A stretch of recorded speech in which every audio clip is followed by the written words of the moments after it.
On fait cette vidéo tout simplement pour répondre à la différence entre le VIH et le sida. Il y a beaucoup de gens qui vont faire la confusion. Il ne faut pas du tout avoir honte de ne pas savoir ce que c'est la différence entre VIH et sida. C'est important de faire la distinction parce qu'associer le VIH au sida va souvent entretenir une idée que le VIH égale mort ou bien les maladies chroniques très graves et très contraignantes. Et en fait, cette association entre VIH et sida peut faire très peur aux gens et souvent décourager à aller se faire dépister. Qu'est-ce que c'est le VIH ? Le VIH, c'est le virus de l'immunodéficience humaine. C'est un virus qui, lorsqu'il nous contamine, va attaquer le système immunitaire. Ce système immunitaire, c'est le système qui va nous permettre de lutter en fait contre les maladies opportunistes, par exemple contre un petit rhume, contre une grippe, contre toute forme de pathologie qui va venir attaquer notre système. Alors, depuis 1996, on va voir apparaître les antirétroviraux, ou ce qu'on appelle aussi la trithérapie. La trithérapie, elle va permettre en fait de protéger notre système immunitaire du VIH. Le virus va en fait s'endormir, moins se proliférer et du coup va devenir ce qu'on appelle indétectable. Il faut savoir que ce qui est important, c'est qu'indétectable, ça veut aussi dire intransmissible.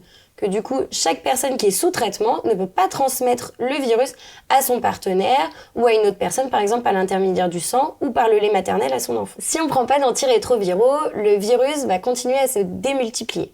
En effet, le virus va rentrer à l'intérieur des cellules immunitaires qui, quand elles vont se multiplier mais de manière contaminée.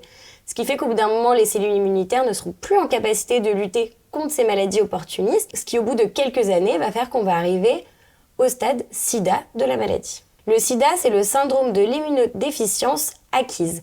Le stade SIDA, c'est le moment où notre système immunitaire n'est plus en capacité de se défendre contre ces maladies opportunistes et où, en fait, au bout d'un certain temps, une toute petite grippe, un tout petit rhume va tellement attaquer notre système que nous, on ne sera plus en capacité de se défendre. C'est d'ailleurs de ces maladies-là que l'être humain peut décéder et non pas réellement du sida. Le sida, c'est donc le stade le plus avancé de l'infection. Être séronégatif, c'est ne pas être porteur du virus du VIH. Être séropositif, ça veut dire être porteur du virus du VIH, cela peut être le cas même si on n'a aucun symptôme et que ce n'est pas visible. Et pour rappel, indétectable égale intransmissible. Ça veut dire qu'une personne qui prend son traitement ne peut pas transmettre le virus. Pour résumer, le VIH, c'est le virus qui est responsable du sida. Et le sida, c'est le stade terminal de la maladie, que ne rencontrent pas les personnes séropositives grâce au traitement. On retiendra aussi qu'il est très important de se faire dépister, parce que lorsqu'on se fait dépister, ça permet d'être sous traitement et donc de ne plus transmettre le VIH.